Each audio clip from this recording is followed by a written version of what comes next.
It's really easy for people who have never experienced an abusive relationship to think that if someone started treating me badly, if someone started abusing me, I would leave. Why would I stay in a situation like that?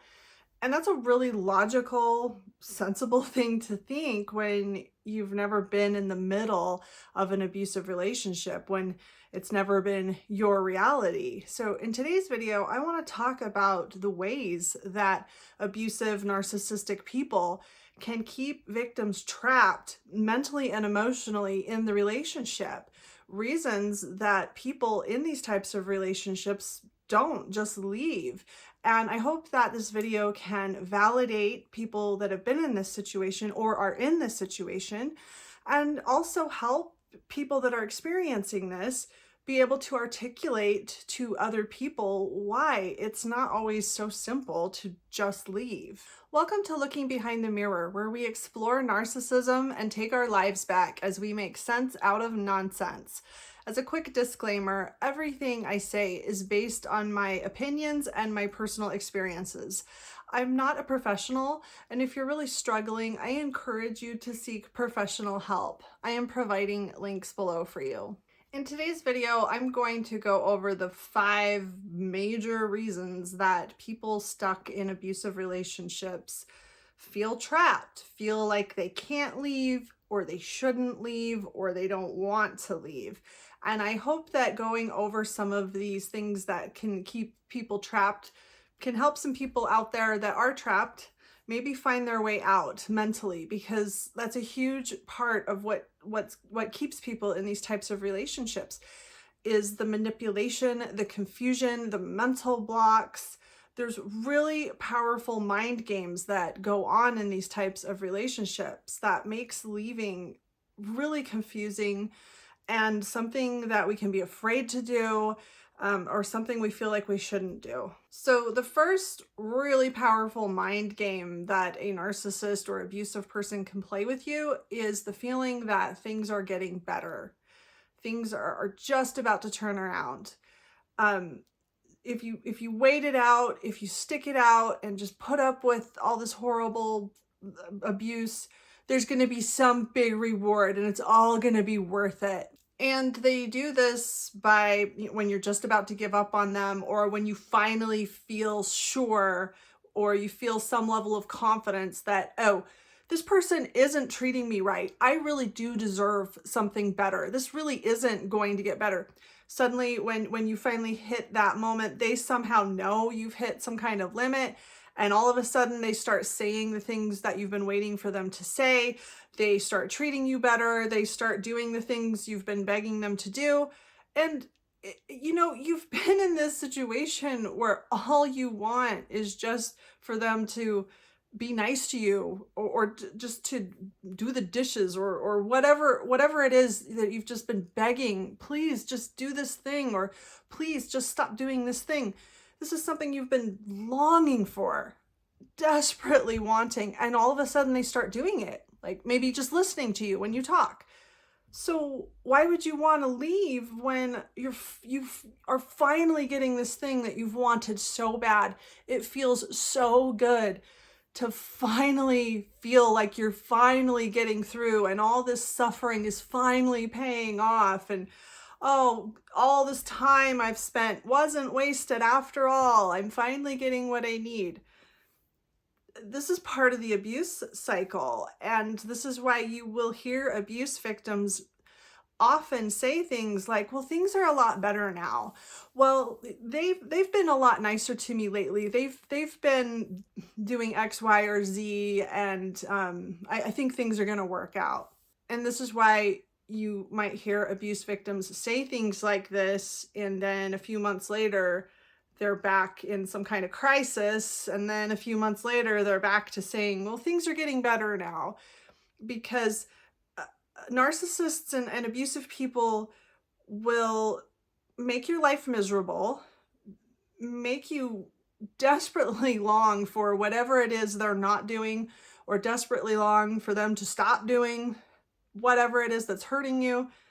and they will just keep doing what they want and doing what they want and doing what they want until you get close to a breaking point or you reach a breaking point, and then they will finally just do what you want.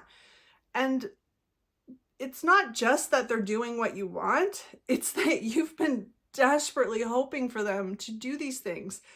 And all of a sudden, it's like hitting a jackpot on a slot machine that you've been sitting at for hundreds of hours. I mean, it's like, hooray! It's this huge rush of relief and euphoria. Of course, you're not going to leave when you finally get what you want.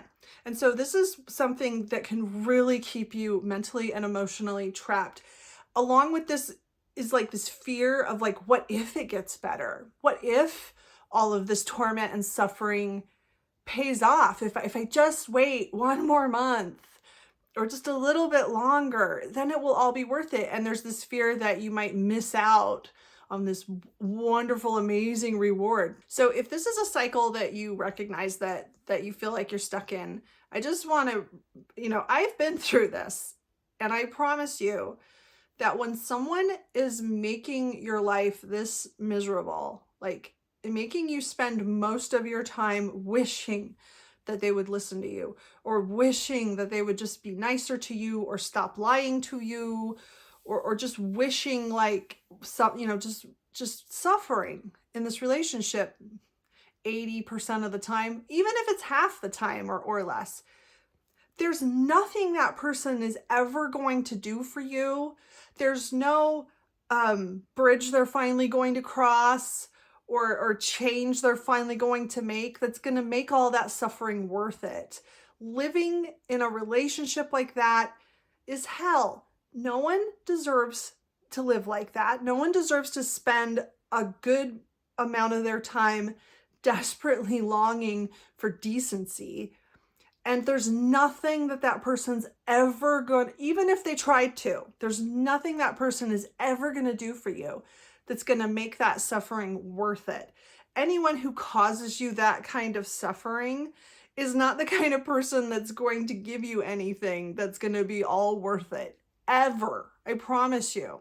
And I know it can be really hard to let go of, the fantasy you were sold, or all these really deep emotional attachments that you built to something that isn't what you thought it was, or isn't who you thought they were. But the suffering, the longing, the desperate, endless hoping, and this cycle of things getting a little better and then going right back to the way they were, this is the reality. That's what you actually have. And this fantasy that you hope will someday come true, even if it did, it's not worth it. It's not ever going to be worth it. You deserve a relationship, or even just to be alone. You deserve a life where you live in peace and you're not constantly desperately begging someone to stop making your life a living hell. The next mind game that can keep you trapped in these kinds of relationships is being convinced that things aren't really that bad. You're making a big deal out of nothing. You're imagining things. You can't take a joke. Narcissistic people can be really good at playing mind games, confusing you, invalidating you, and making you feel like you're imagining things, and making you feel like you don't have a right to complain about the things that you're complaining about, that you're too needy, and you can find yourself stuck in an experience where you're suffering a lot. You feel terrible for various reasons, but you also don't think you have a good reason.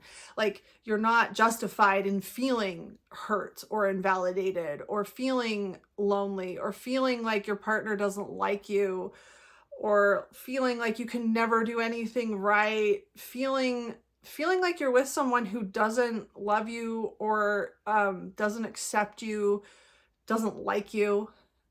That hurts. It really hurts to be in that kind of situation. And when you're trying to express it, you're being met with manipulation and confusion that's basically saying like, well, if you feel invalidated and lonely and hurt and insulted and unloved, that's your problem. That's your fault. Something's obviously wrong with you if you feel terrible whenever I'm around. And it can really mess with your head. And I want to speak to the feeling that the rug's being pulled out from under you, because I think for me, this was something that I experienced a few times that was a really painful and confusing experience that really made me feel like I was the one losing my mind. And that's when you try to talk to this person about the way you feel, and they say something that just pulls the rug out from under you, just completely invalidates your whole point, your whole experience. And it's really hard to come up with a specific example of what I'm talking about, because this can be done in such an insidious and confusing way. But a simple example, the best I could come up with, was maybe you're trying to explain to your partner that it really hurts your feelings when they tell you that you never listen to them. Like, you never pay attention to me. You're never listening. You don't care about anything I do. And in reality, you are really putting a lot of effort into trying to listen. You maybe sit there for hours listening to them go on and on about things they want to talk about.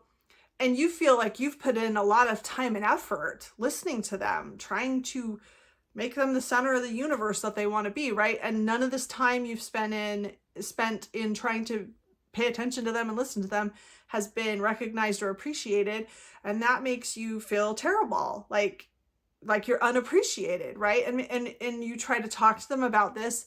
And when you try to verbalize how you feel, in this particular example I'm coming up with, maybe they say something to you like, well, when we were talking last night about where we might go on vacation next year, where did I say was my favorite place to go on vacation? Where did I say was the most favorite trip I've ever been on? And in that moment, it's like being slugged in the stomach. It's like the rug being pulled out from under you if you don't know the answer, because you're trying to tell them like, I feel really bad that you keep telling me I don't listen to you, I don't pay attention to you.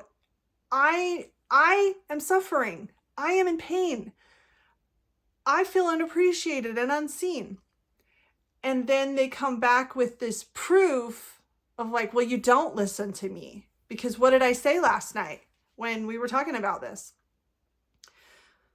And if you are talking with somebody who you trust, who you think cares about you, this can just completely take all the wind out of your sails and make you feel like you're completely unreasonable, you're crazy, all these feelings that you have and all these things that you were trying to probably rehearse in your head, trying to communicate, just, it means nothing. You're the one with the problem. You're a whiny crybaby.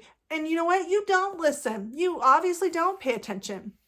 And I think in this specific example, we will never know if the abuser in this example ever said where his or her favorite vacation was. Like, maybe they never said. They probably didn't, right? This is part of the mind game. They probably never mentioned it. They probably know that. And this is their way of avoiding this conversation. This is their way of putting the blame back on the victim, where they don't have to deal with it. They don't have to take any accountability, and they can just continue making it the victim's fault. If this is something that you're dealing with, like I said, half the problem is that you're dealing with someone you still trust. You're dealing with someone that you think cares about you. And I want you to really stop and think about the fact that the fact that you feel invalidated, the fact that you have these experiences where you're trying to communicate and you are being genuine. You genuinely are hurt. You're genuinely in distress and you are really trying to communicate and you're trying to fix it. You're not trying to play games.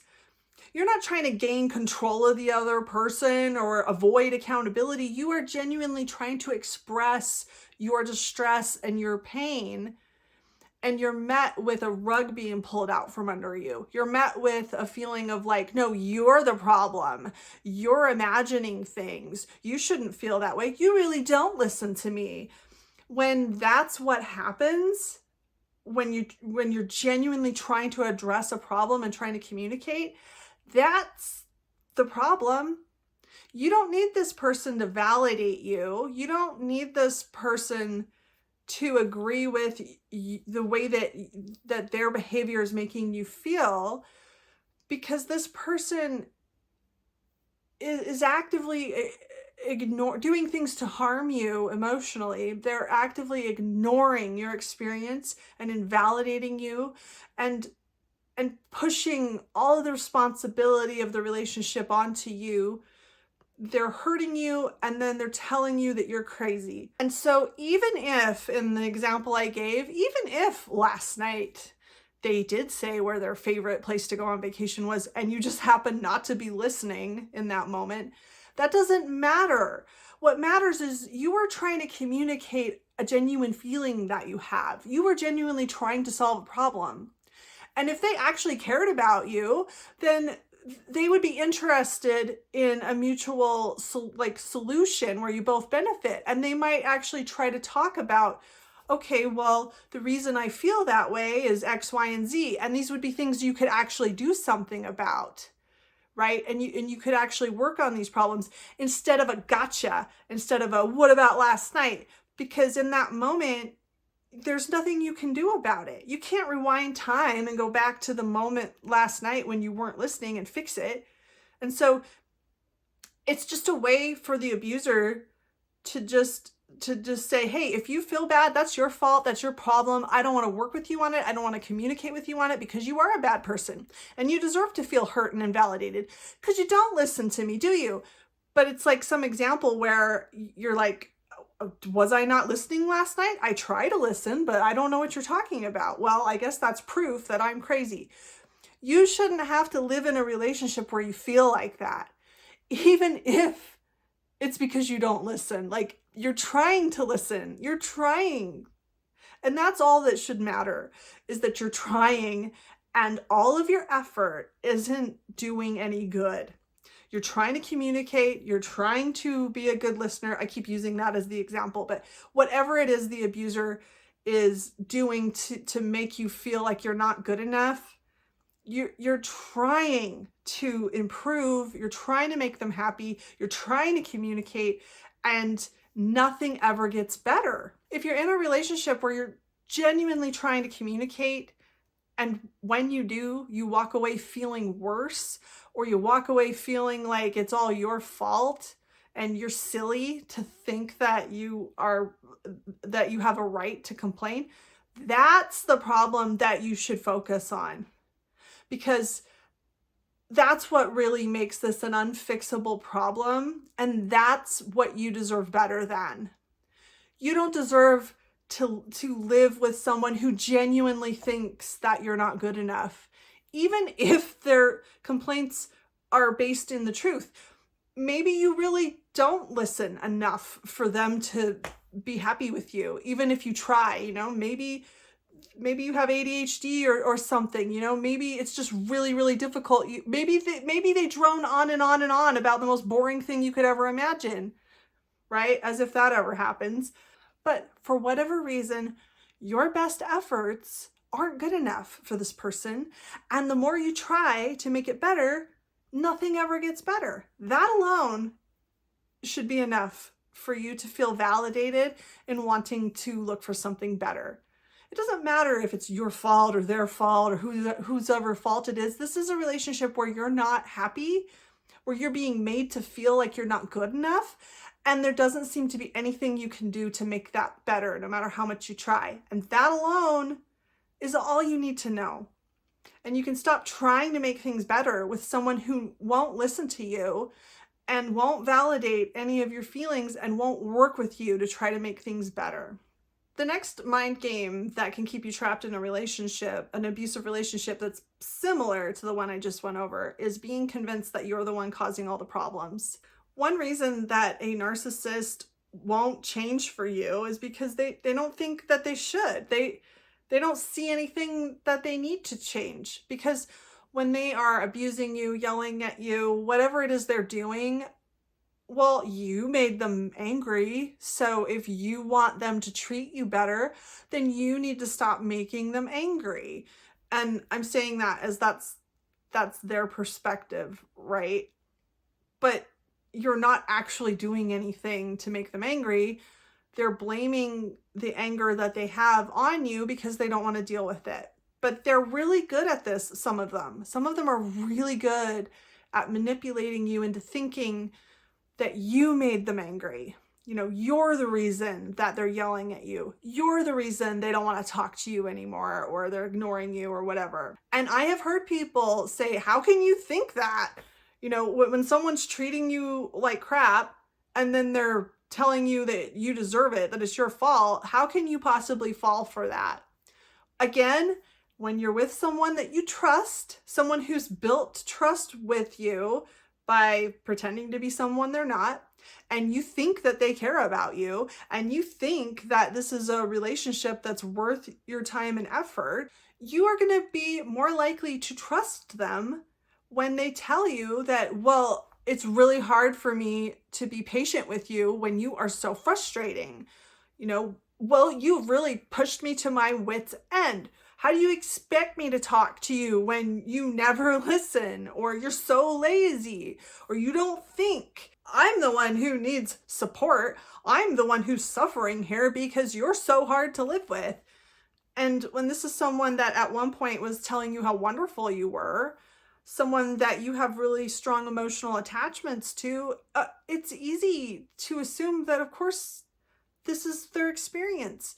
There is something that, or there must be something I'm doing that's making them so upset. There must be something I'm doing that is so difficult for them to live with.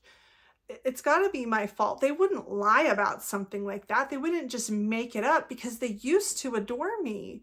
So I must have changed. It's the only thing that really makes any sense. And it, in some ways, feels better to hold on to that belief, because if we believe that we're the problem, then we also can believe that we can fix it. If we're to blame, then we can make it better. If it's all our fault, then we can bring things back to the way they were. If we're the one that ruined everything, then we can be the one to restore everything. So in some ways, it's easier to believe that it is our fault. But of course, when it's not, but we're being made to think it is, then we get stuck in this endless cycle that can last for decades, where we're constantly trying to fix the things that we're being blamed for. But because it's not actually our fault, we never get anywhere. We're just constantly turning our wheels and never getting anywhere, and nothing ever gets better until we acknowledge and realize that it's not our fault, and therefore we can't fix it or make it better. And with this particular mind game, you're not only remaining stuck because you think you can fix it, but also remaining stuck because you don't think you deserve any better. If you're such an aggravating person to live with, then who else is ever going to want to have anything to do with you? You're just lucky this person puts up with you. So that's another element that can keep you stuck in this relationship. Another mind game that can keep you stuck is feeling like you don't have the right to abandon this person, either because you feel like they really need you, or because you feel like they've done so much for you, you owe it to them to stick around. Maybe they've helped you financially, or maybe they've helped you with some situation you were in. Whatever. I mean, a narcissist will take the smallest little thing they've done for you and make a huge deal out of it. Like, look I saved you from whatever, and I deserve to be able to abuse you for the rest of your life because I did this thing for you. And of course, you can move mountains for them and it will never mean anything. It will never hold any water. But it's easy to not really fully see all of that when you're in the middle of an abusive relationship. So to this mind game, I just want to say, as I've said many times on this channel, no one can ever purchase the right to abuse you. No one can ever do enough for you that then makes it okay for them to treat you like garbage for the rest of your life, or at all. No one can do anything that earns them the right to treat you badly or to abuse you. So it doesn't matter how much they've done for you. It doesn't matter if they have actually done a lot of really great things and really helped you out. They still have to treat you with basic respect and dignity. They still have to not abuse you. And when they start treating you badly, it doesn't matter what else they've done. They don't have a right to do that. And you have a right to remove yourself from a relationship where you're not being respected, period. And if it's because you feel like they can't live without you, they need you, maybe they're threatening to unalive themselves if you leave. That's a really common manipulation. If they needed you so much to survive, if they couldn't go on without you, then maybe they should have thought of that when they were treating you like garbage. Again, they don't have a right to disrespect you and treat you badly and abuse you. No one has a right to do that, no matter how much they depend on you and no matter how much they've done for you. And the last mind game I want to talk about that keeps you trapped in these relationships is fear. There's a lot of fears that go along with leaving an abusive relationship. And these are mostly really valid fears that can really keep you stuck. These can be really powerful mind traps that make you feel like you can't leave. And I think the first fear is that you can't live without them. Maybe financially, maybe there's something they're providing for you, maybe your social life, or just something where you feel like if I leave this person, I can't make it on my own. I can't do it. And life can be made more difficult when we leave certain people or when we lose certain people, for sure. But narcissists, a lot of them, will try to manipulate you into thinking that you're a lot more helpless than you really are and that you need them a lot more than you really do. Narcissists don't want you to see your potential. They don't want you to understand how much you're actually capable of. I think in most circumstances, you can actually accomplish a lot more without them. You can actually be much better off, even if it's difficult for a while. In the long run, most of us can flourish and do better without them. No matter what it was that we were reliant on, we can do better without them. They are the ones who need us. They are the ones that can't make it on their own without us or without someone to take our place. We can flourish without them. They don't want us to realize that. And I know sometimes it can be really difficult to figure out how to do that, but I promise you that in the long run, in the grand scheme of things, in the big picture, your life is better off, always better off without someone who's constantly using you and abusing you and making you feel unappreciated, making you feel like you're not good enough, stressing you out, making you feel unsafe in your own home. Your life is going to be better off in the long run. Even if it might be difficult to figure out how to get there, your life's going to be better off in the long run without people like that in your life. Another fear is that they might physically harm you, or they might harm you in other ways, like legally or whatever. And this is a really valid fear, because when you're leaving an abusive relationship, that is the most dangerous time. And it is dangerous. And abusive people can do things that they've never done before, things that you never thought they were capable of. And this is a really valid fear. And it's not something to take lightly. And it is something to really plan for. What I would say to this particular fear is, one, this is a personal decision. This has to be something that you're ready to do. This has to be a risk that you're ready to take. But never take leaving an abusive relationship lightly. Never think that this person isn't capable of the worst thing they could do to you. Never think that you even know what they're capable of, because if you've been abused by this person and then you're trying to leave, you don't know what they're capable of. Remember, they're not your friend. And you are not going to sit down with someone who's abused you and have like a one-on-one conversation where you're working things out. You're going to have one-on-one conversations where they're trying to gain control of you again, trying to gain control of the situation, or worse. Whatever regaining control means to them, it might mean something really bad. So remember, this person is not your friend. You don't know what they're capable of, and you need to stay aware of that when you're ready to take this chance of leaving an abusive person. And as scary as this might be, and as big as the risk may be, staying with them isn't going to keep you any safer. Staying with them might statistically be safer in the time that you're there, right? But I don't know what the statistics are. But in this moment where you're getting ready to leave, things do get more dangerous. But if you're with an abusive person for 10 years, I don't know if there's data on this, but I would guess that you're just in as much danger, just spread out over a longer period of time. And I'm sure you're not safe because you're staying there. If you're with an abusive person who's trying to control you, you are in danger, period. So staying isn't going to make you safer. It might make you safer in the short term, but overall, this is a situation that you really need to get out of if you want to ensure your safety. And of course, there's the fear that your life will be worse off, that you'll regret your decision, that you'll never find anything better or anyone better. And I've been through this more than once.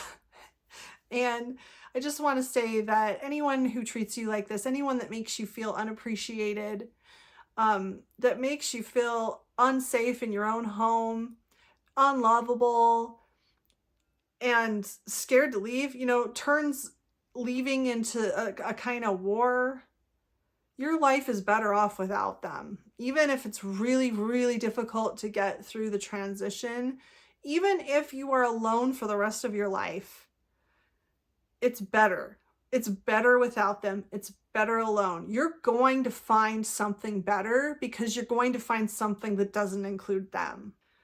It can really seem easier and safer and less painful to just keep going along with things the way they are, because leaving can mean upending your whole life. It can mean losing your entire social network, moving, maybe you have to change jobs. Leaving an abusive relationship can mean all kinds of other things in addition to just ending the relationship. And it's so much easier, so much less painful to just keep thinking that you can fix it, to staying and just continuing to try to make things tolerable or make things better. But things are never going to get better until you're willing to face the reality that the only way to really find peace and make things better is to take this risk and to do this very, very difficult thing of facing all these fears and fighting for yourself, fighting for your own sovereignty, fighting for your dignity and the fact that you deserve safety. You deserve love and acceptance. You deserve real community and real companionship with people who actually care about you and will listen to you and will make you feel safe. You deserve to be in a safe space. And I know it can be really difficult, but whatever bridge you have to cross, whatever battle you have to fight, you deserve that better place. And there's a better place waiting without someone who abuses you. I hope this helps. If you like this video, give it a thumbs up and comment below any ideas you have for me for future videos. And don't forget to subscribe to my channel if you like this video and would like to see more like it in the future. Until next time, thanks. Bye.